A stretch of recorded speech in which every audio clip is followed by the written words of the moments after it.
ডাক্তারের সাথে যোগাযোগ করে জানতে পারলাম আসল সত্যটা। রেনিকার প্রথমত দেরিতে হাসপাতালে আনা হয়েছিল, দ্বিতীয়ত আম্মা আর বোন জোর করে নর্মাল ডেলিভারি করাতে চেয়েছিল। মূলত আম্মাকে রাজি করাতে করাতে আরো অনেকটা সময় পেরিয়ে যায়। খুব বাজে শোনালেও আমার অবচেতন মন আমাকে বারবার বলছে, তোর আম্মা তোর বউয়ের খুনি। বাড়িতে এসে আম্মার রুমে গেলাম, আম্মার সামনে বসলাম আর আম্মাকে বললাম, আম্মা আমার ছোট বোনটার কেন যেন সিজার করেছিল ডাক্তার। আম্মা পানের বক্সটা খুলতে খুলতে বলল, কেন আবার? পানি ভাঙার ডর ছিল, ডাক্তারই তো কইল করতে, আল্লাহ বাঁচাইছে, সময় মতো করা গেছে। আম্মার উত্তরে আমার কলিজায় আগুন জ্বলে গেল। যেটা নিজের মেয়ের বেলায় ভাবতে পেরেছে সেটা রিনের বেলায় পারল না। একজন নারী হয়ে অন্য নারীর প্রতি এতটা অবহেলা। কোনো মতে ধৈর্য ধরে বললাম, আম্মা আমি কি আপনারে কখনো কষ্ট দিছি, ভালোবাসা কম দিছি? আম্মা এবার একটু অবাক হয়ে বলল, কেন বাজান, কি হয়েছে? এডিকুস কেড়ে। আমি আম্মার হাত ধরে বললাম, আম্মা আমি আপনারে এত ভালোবাসি, তাই জানতে চাই আমার দ্বারা আপনি কষ্ট পাইছেন কিনা। আম্মা আমার মাথায় হাত বুলিয়ে বলল, তুই আমার সোনার টুকরা ছেলে, তোর মতো ছেলে যেন আল্লাহ সবার ঘরে ঘরে দেয়।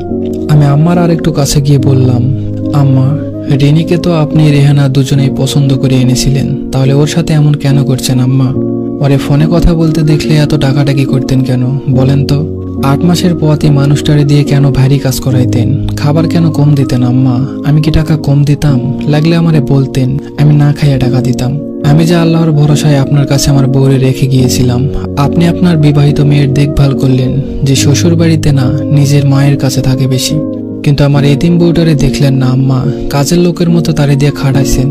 আগে না হয় নিজের ইচ্ছাই করত, কিন্তু যখন শরীর খারাপ হইল তখন কেন জোর করে করালেন আম্মা? আম্মা আমার হাত ছেড়ে দিয়ে চিৎকার করে বলল, মরার আগে এমন মিথ্যা কথা কইয়া গেছে আমার নামে, আল্লাহ আমারে তুমি উঠাই নাও, তুমি বিচার করো, কবরে আগুন জ্বলবো। আম্মার চিৎকারে বোনের ভাতিজিও ছুটে এলো। আমি বোনের দিকে তাকিয়ে বললাম, তোর সিজারের টাকা কে দিয়েছিল? আমি। তোরে অনার্স পাস কে করাইছে? আমি। তোর জামাইয়ের আবদার কে মেটাই? তোর সংসার কয়দিন পর পর কার টাকায় জোড়া লাগে? আমার টাকায়। তাহলে আমার সংসারটা ভাঙলি কেন বলতে পারবি? বোন আমার হুঙ্কার ছেড়ে বলল, ও তুমি আমাকে বিচার করতে দেশে আইছো? তোমার বউ যে এত কুটটা আগে বুঝিনি, এত মিথ্যুক, ছি। আমি কিছুটা রেগে গিয়ে বললাম, মিথ্যুক তো তোরা, যত রকমের অমানসিক নির্যাতন করেছিস, এমনকি তুই তার গায়ে 2 দিন হাত তুলেছিস। আমার আম্মা সেটাকে আবার সঠিক রায় দিয়েছে, অথচ সে আমাকে কিছু বলল না। বোন এবার মস্করার সুরে বলল, ও তোমার ভালো বউ কিছু বলে নাই, তাহলে এগুলি এখন তোমার বউয়ের ভূত এসে বলে গেছে। ইচ্ছা হলো চর মেরে ওর দাঁতগুলা ভেঙে দেই।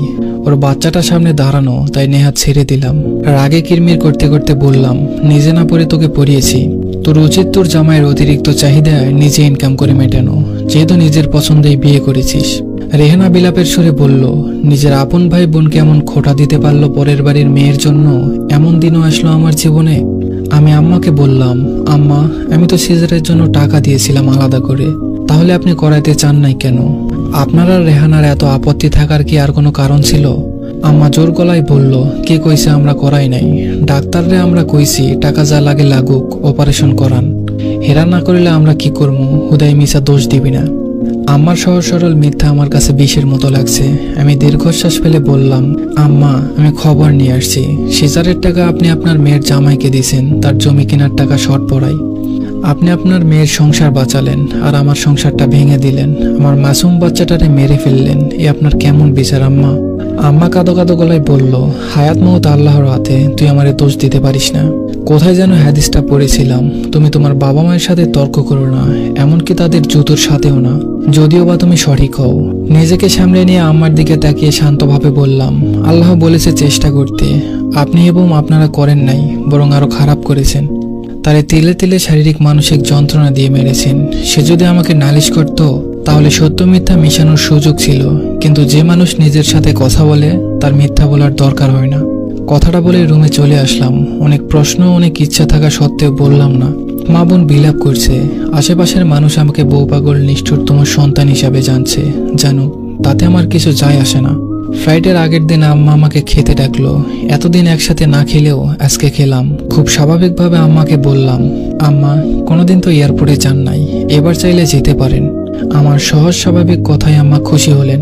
আমার দিকে চেয়ারটা একটু টেনে বলল, বাবা আর একটা মাস থেকে যা, আমি তোর জন্য মেয়ে খুঁজতেছি, চিন্তা করিস না, ভালো মেয়েই আনমু, জীবন কি আর এমনি চলবে?